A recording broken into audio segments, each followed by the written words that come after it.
Geronimo, walang question, siya pa rin ang may-ari ng entablado.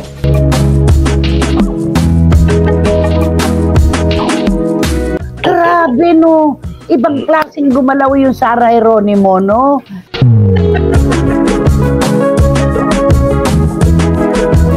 Yung tempo, ang galing-galing talaga, sobra.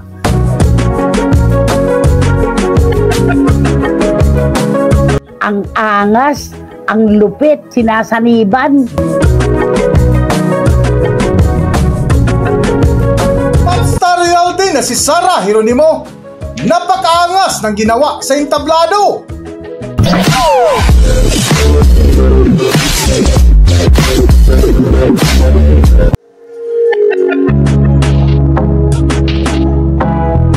Welcome back to Philippine Celebrity Broadcast.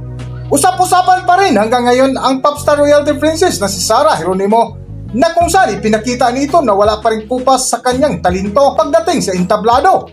At ito ang talagang bagyo ng entablado. Ay. Ipinood mo yung na production number ni Sarah Geronimo with the SB19. Grabe no, ibang klaseng gumalaw yung Sarah Geronimo, no? Yung galaw, yung swag na tinatawag, yung tempo, ang galing-galing talaga, sobra. Ayan. Alam mo, umaani talaga ng tagumpay ito sa Sarah pag nasa entablado. Talagang inaari niya talaga ang entablado. Talagang siya ang reyna. In fairness, She sobrang owns the napakahusay. stage. Marami naman pong magagaling sa ASAP. Gaya nila, Maris Racal, si Kim Chiu. Marami sila na magagaling. Pero iba kapag yung reyna ng entablado ang pumagitna, si Sarah Geronimo. Ibang klase talaga. Ngayon, sino nagsasabi na laos na si Sarah Geronimo? Isang performance pa lang yan. Biglang baligtad na kaagad yung lahat ng naninira. Di ba? Yung end dance kasi, hindi lang sumasayaw, kumakanta. Sobra, ang galing-galing na. At saka yung galaw niya, yung galawan niya, bibira yung ganoon, di ba? Clutch ang galaw nila ng SB19, sabay na sabay. At saka dahil siya lang nag-iisa talagang singer na ganyan. Maraming singers pero hindi nakakanta ng ganyan at nakakasayaw habang kumakanta. Yes. Talaga siya lang yan, oo. Ayan, eto.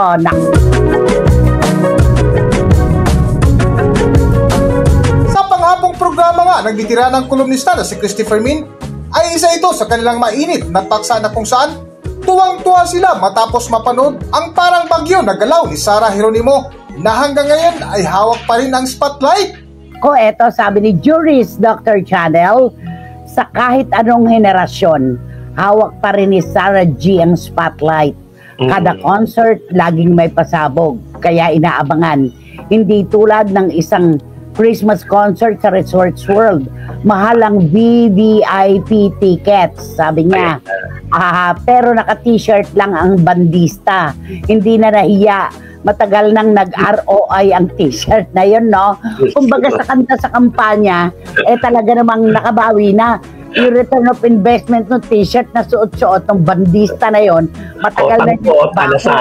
Hindi man lang kahit sa ibang bansa, pagka nag-to, akala nila, nagre-rehearse lang. Yun na pala suot sa concert.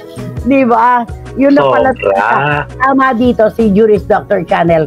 Kailangan pinaghahandaan ang bawat number.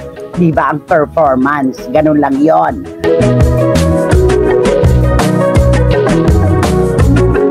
Isa nga sa binalikan ni Nanay Christopher Min ay ang concert ni Sarah Geronimo noong pandemic na breaking record dahil sa sumikat na kantang tala na kinababaliwan ang dance move na pati ibang lahi ay nakisayaw din.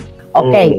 Sabi ni Randy Balaguer, bago po mag-lockdown for the pandemic, nagka-Araneta concert si Sarah G.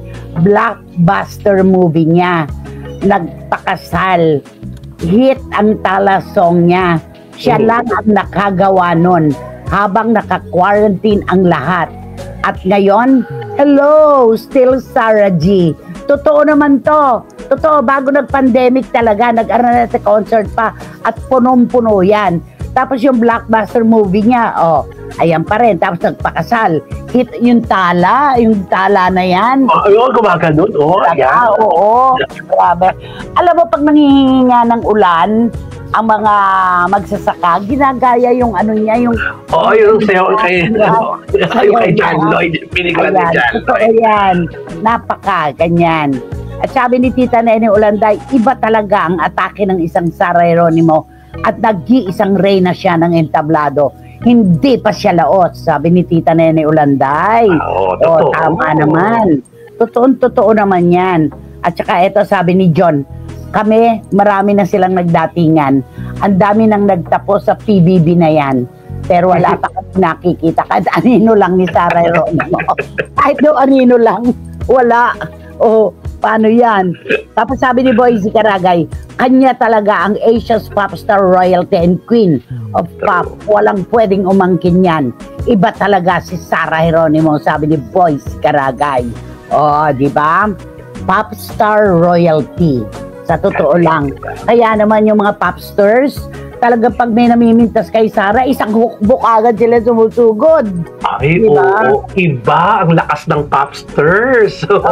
Popstar royalty, idolo mo, patatalo mo lang. Andyan na yung di ba? Mama, umaaligid. Another masterpiece na naman ni Sara G at SB19.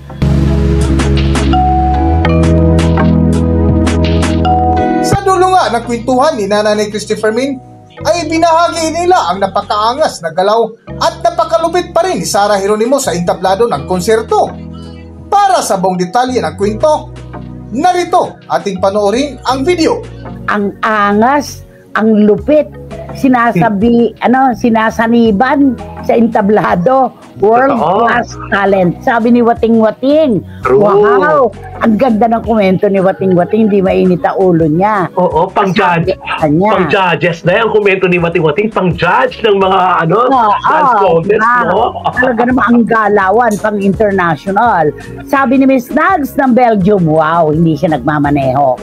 Nay, na magsabog ang Diyos ng talento, sinalupong lahat ni Sara. Multi-talented, acting, dancing, singing, mabait pa. Yung lahat ng talento, nasa kanya yon.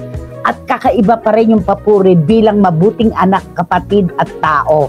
Sa totoo lang, Miss Nags, tama ka dito. Iba ang kabaitan ni Sara Geronimo. Harapan at talikuran talaga. Saan ka nakakita? Ay, ayoko na. May masasaan ako Diba? Kasi pagka binanggit ko yung kabutihan ni Sara Geronimo, may masasaktan. Siyempre ang pamilya niya, diba? Kaya ilagay na lang natin sa mabuti siyang anak at kapatid.